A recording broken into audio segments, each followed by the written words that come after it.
Hey everyone, Josh here. Today I'm just doing a Korean Blu-ray update. I had traded in a lot of my movies recently. Not like the ones that I want, just mainly selling off the last bit of stuff that I knew I wouldn't keep. Kind of like stuff I sort of impulse bought. Just things that I knew I didn't want to keep in my collection forever. So yeah, got U.S. releases, Hong Kong releases, and Korean releases, of course. These are all South Korean films, so yeah. That being said, let's get started. First up, we got Traffickers, directed by Kim Hong-sun. A really, really good film, debut film by Kim. He went on to make The Con Artist, which I was not a fan of at all. And then I think he's making that film The Master, which is going to be good. I think it's going to go more back to this. This is good. It's not perfect, but it's really, really thrilling. It's got Im Chang-jung in it. He's a Korean singer, mainly does comedic roles, but he's really serious in this. Oh Dal-soo, who's in everything's in this. Daniel Choi's in this. Really good actor. So yeah, Traffickers. One that really surprised me, Kundo, Age of the Rampant. Stars Ha Jung-woo, King Dong-hoon. Really awesome period piece action film with comedy in it. Really, really awesome, surprising film. Kinda, I think, goes really good with The Good, the Bad, the Weird Kim Ji-woon film. Yeah, The Rampant. Or Kundo, excuse me. The Beauty Inside, another film I really, really liked.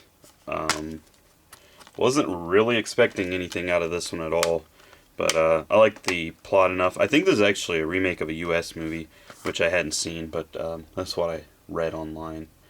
Pretty much about a man, who wakes up every day as a completely different person. As you can see, Han Hyo-ju, I think that's her name, plays as the love interest. Really good romantic film.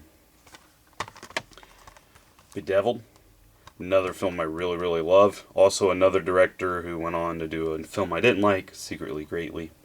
But yeah, Bedeviled, really brutal film about a woman on an island who's raped and beaten and all that. And don't really want to spoil it, but it's a revenge film.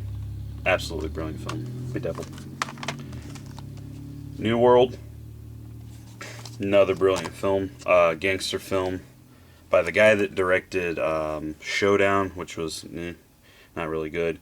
And then The Tiger, An Old Hunter's Tale, which also looks kind of near to me, but I've heard some good things about it. Yeah, this stars Lee Jung-jae, Hwang Jeong-min, and Choi Min-sik. Really awesome. One of the best gangster films to ever come out of Korea. Frontline, really good war film. Directed by Jeong-hoon, who did Rough Cut, which is an amazing film, and Secret Reunion, which is also pretty good. Stars Shin Ah-kyun and Go-soo. Another, like I said, just really good war film. Doomsday Book, an omnibus film by Im Pil-sung and Kim Ji-woon. Kim Ji-woon did I Saw the Devil, The Good, the Bad, the Weird, Bittersweet Life. Im Pil-sung did Hansel and Gretel, Scarlet Innocence, Antarctic Journal. Yeah, all three of the shorts on here are pretty cool. One's like a zombie film or short, the other one's a sci-fi short, and then the third one's also kind of sci-fi. Well, I guess they're all sci-fi in a way. Yeah, good. Solid performances. Fun omnibus. Then lastly, finally got this on Blu-ray. Park Chan-wook's Vengeance Trilogy. Sympathy for Mr. Vengeance. I think this is a masterpiece. Old Boy. I mean, it's Old Boy. And then Lady Vengeance, or Sympathy for Lady Vengeance. Again, I think this one's underrated. But yeah, I love all these films. Park Chan-wook's my favorite director of all time. Yeah, this didn't have the booklet. I don't really care. The booklet was kind of so-so anyway. But yeah, Vengeance Trilogy. Glad to have this. Can't wait for Plane's Old Boy release. Hopefully Mr. Vengeance gets restored too. Next, we're going to move on to Hong Kong releases. These I all bought for pretty cheap. And I've only seen one of these, so yeah, I'm not going to be able to talk too in-depth about these. But the one I've seen, Always, aka Only You, stars Han Ju, lady from Beauty Inside, and rapper-actor Suji Sub. Really good film about a boxer who falls in love with a blind girl. I don't want to spoil it, but it's a really, really good film. Bestseller. Haven't seen this, from 2010. Stars Jung-hwa. It's pretty much all I know. I saw the beginning of this on a streaming site. Maybe Drama Fever, I'm not sure. But it seems like it might be alright. I like the lead actress enough to give it a go. So yeah, bestseller. Next, a film I've been trying to watch since 2010 when it came out. Man of Vendetta. It stars, I can't remember his name. Yeah, Kim Jeong-min. And yeah, I don't know. This seems very, very subpar. The director, Woo Min-ho, he went on to make Spies, which I actually liked. And then he has the new movie Inside Men with Lee Byung-hun came out. Yeah, this just, I don't know. There's just something about this I don't like, which I'll talk more about that later in a review probably. Next, Hot Young Bloods, Hot Blooded Youth is what it's also known as. Comedy, takes place in the 80s, I believe, 70s, something like that. Stars Park Bo-young. I'm not sure the guy's name. Lee Jong-suk. Yeah. I don't know, I just really wanted to see this. I saw the trailer a long time ago. I guess they like that guy over in Hong Kong. They also did No Breathing, which has him in it. But yeah. The other two do not have inside pictures, but this one does. Yeah, romantic comedy. I started watching this the other night. Didn't get through it because I was just really tired. But it's really funny. Got some like really over-the-top humor. Kind of the thing I kind of need at the moment. So yeah, really looking forward to this one. Also started this Champ. I bought it because I really like Cha Tae-yeon. He's from My Sassy Girl, Hello Ghost, Speedy Scandal's my favorite movie he's in. Yeah, again, I just wanted some more comedy, like kind of like family-oriented films in my collection. So decided to pick this up. I started this was the first one I popped in, and this film is all over the place. It's an absolute mess, but I will get through it at some point. But for now, I kind of think I'm going to be disappointed. But yeah, Champ. And then the one I was the most excited for, Cart. I think this is Katu in Korean, I think. But yeah, I don't know any. Yeom Jung-ga is the lead actress right there. Tale of Two Sisters is what she's most famous in. She's also in The Big Swindle, H, a couple other movies like that. This guy is from EXO. I don't know who he is, D.O. or something like that. And then Chon Woo-hee. I think that's her name. I really, really like her a lot. It's the chick from Hangangju. Yeah, I just really wanted to see this. This sounds stupid, but I popped this one in as well. I actually started this one last night, but I didn't get home till really late, and I fell asleep. But man, that cinematography, like, really, really depthful shots in here. I think this one's going to be one that I really like. I was really kind of on the fence about it at first, and then, I don't know, just over time, I just started growing more and more interest, and yeah, I think this is going to be a really good film. Cart. Okay, next, going to the Korean releases. First up, we got Choi Dong-hoon's Taza, The High Rollers. CJ Entertainment release. Spine number 4. This is not the first press edition. I don't really care about those. I just want the ones that I really like. And if I get them first press, I get them first press. Yeah, this is a really fun crime, gambling, thriller. It's got comedy elements in it too in spots. As odd as this sounds, I think I kind of prefer the second one. But then again, I don't know. I saw the second one and just for some reason, just at the time, it just seemed right. So maybe upon review, this is the better one. But yeah, Taza, The High Rollers. One I just got in the mail today, Sunny, which is directed by I don't know. Yeah, Kang Hyung-chul, who did the second Taza film and also Speedy Scandals. Sunny is a brilliant, brilliant film. It's actually in my player right now. Yeah, this stars Min-sik, really famous actress now. She went on to be in Miss Granny, which is another big film, and she's in Missing You, which is a thriller this year. Really, really like her a lot. Absolutely funny film. One of the best Korean comedies I've ever seen. Moving on, Choi Dong-hoon's debut, which I've still yet to watch, The Big Swindle. Pretty stellar cast. Heard it's very, very Hong Kong influenced. So yeah, don't know much about this one, but really looking forward to seeing it. Next, we have another homage collection. That was Spine number 3 in the homage collection. And this is Yuha's Crazy Marriage, or Marriage is a Crazy Thing. Yeah. This also stars Jung-hwa. Not sure the man's name, but he was in The King and the Clown. Really good drama. About a couple that kind of just hooks up for sex experience. They have like some sort of connection, but at the same time, the man doesn't really want to take it any further. So it's a really good drama. I don't think it's Yuha's best at all, and the cinematography hasn't aged well. But this Blu-ray looks pretty good. I think as good as the film's gonna look. But yeah, I'd actually recommend this just to kind of see where Yuha started. Not his first film, but I think his first important film. Next is a really, really nice release. My first Korean release, 236 there, of this year. Address Unknown. Kim Ki-duk film. Really, really good film. Really underrated. Not even Kim fans talk about this one too often. Oh, got a text. Sorry about that. But yeah, it's the inside picture of the iconic red bus.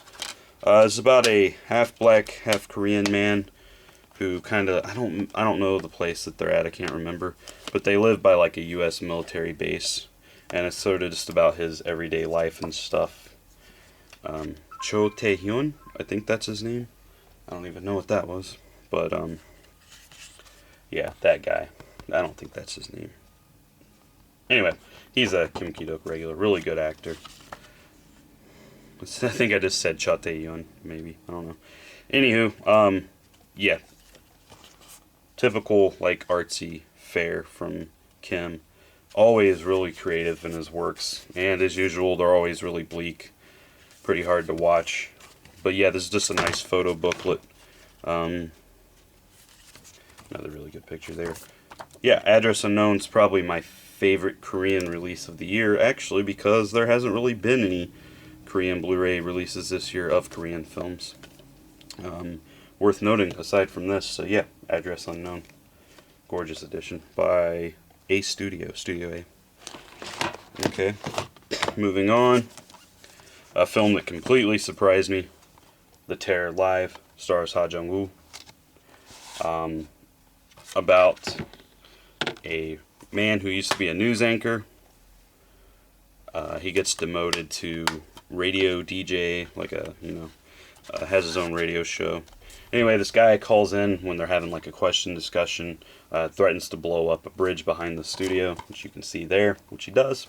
And essentially Ha Jung-woo just tells him to piss off. And then things get crazy because the guy's actually a terrorist, and then they bring in like cameras and stuff. And suddenly Ha is a news anchor again. Really thrilling, really freaking intense. Actually short, 98 minutes. Never, never, ever lets up. And the ending is just crazy and awesome, and I cannot recommend this enough. And then we got two films that I have yet to see, but they star my favorite actress, Do-yeon. First up, we got Harmonium in My Memory, 1999. Stars Jun and Lee Byung-hun. Don't know much about this. I keep hearing I'm really gonna like it, so looking forward to it nonetheless. There's the disc, the inside there. Yeah, this is just a classic Korean romance film, and yeah, just can't wait to see it. There's the book, Jun and Lee. Yeah. Harmonium in My Memory. And then another Jeong-min film I have not seen, My Mother the Mermaid. Stars her twice, evidently. I think it takes place in different time periods. Also stars Park Hae-il. These are always so difficult to get out. Yeah, there's the cover of a sad, happy Jeong. And yeah, I do not know a thing about this film, other than it is a film with her in it, and I haven't seen it. So, good enough reason to see it, right? So yeah, My Mother the Mermaid. And then lastly, I got some CJ Entertainment releases, first presses. Just go in order here, I guess. A Dirty Carnival, Yuha film. This is a great Yuha film, maybe his best. About kind of like a low-life gangster. That's in my Blu-ray player, not my PS4. But yeah, anyway, runs into a director. The guy wants like real gangsters in his movie. Sort of the basic of the plot. There's also a good romance story in there as well. But yeah, classic film, Dirty Carnival. And then probably one of, if not my favorite film in the CJ collection, Bleak Night. Debut film by, don't know his name, Yoon Sung-hyun. Yeah. This is one I plan on reviewing soon. Not really going to talk about it too much, but it's about a boy who kills himself, right here, this man. And it just kind of flashes back and forth between the present and then the events leading up to his suicide. You know it's going to happen because, I mean, in the beginning, the father's coming to investigate the college students. But absolutely brilliant film, indie film. One of my favorite Korean films of all time. Great character study. Awesome cinematography, considering there's like no budget. This is a student film, which is freaking insane. And look at it here. Like, here's where you can go with no money. So, yeah, Bleak Night. Next, another thriller I really like. Really underrated. Not a lot of people talk about it. Helpless, based off a Japanese book, which I think that's the title right there. Stars Kim Min-hee. And then the guy who I can never remember. But I'm a real big fan of this guy. Just don't know what his name is. So yeah, essentially comes with a bookmark randomly. I guess like, yo, buy the Japanese book. Essentially about a couple that's about to be wed, and they stop to get coffee at this place. It's raining. Really, really thick atmosphere. Like, you know where it's gonna go. He comes back out with the coffee, and she's not there. She's vanished, and he spends the film looking for her. Really, really good. Got some nice twists and turns in there. Excellent, excellent performances by both leads. Helpless. And then lastly, I got this today as well. A Werewolf Boy, directed by Jo Sung-hee, who also wrote this. He made a great film called End of Animal, which was his debut film. This is his follow-up film. Really hate the overly soft, like Twilight-esque cinematography. That's kind of what it made me think of, is everything's overblown and super soft. But as the film goes on, you kind of get used to it. Other than that, I absolutely love this film. Jung Sung-hee, I think that's his name. Lead actor. Park Bo-young, who I really, really like. And then, yeah, there's the disc. It's about a woman who moves to this kind of rural town with her family, and she discovers this werewolf boy. And, yeah, there's a bit of romance, a bit of comedy, a bit of drama. Everything you'd expect from a Korean film. Really, really good film. Hits you right in the feels. You know how it is. So yeah, enough rambling on. That is it. Those are the Korean movies I traded in for and bought over the last month. I know it's a lot, but like I said, did some trading up. Got rid of my old collection, what I didn't want out of it, that is. But anyway, there will be a few more update videos. Really going to be slim now on updates because I'm buying a camera here soon, a new camera, so everything will look better, and I'm saving up to direct my first film. So, as always, thanks for watching. Comment below if you like any of these films. Yeah, thank you.